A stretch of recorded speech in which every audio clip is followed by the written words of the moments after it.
Hi guys, welcome to my channel. Black and white window open every time I log in Windows 11. So click to start, type task scheduler. Okay, open it, then extract, and after that click on Google user PEH. Then select this.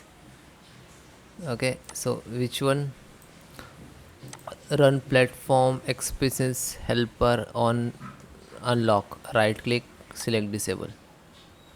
Okay, and then click to start and then restart your system, and please check it.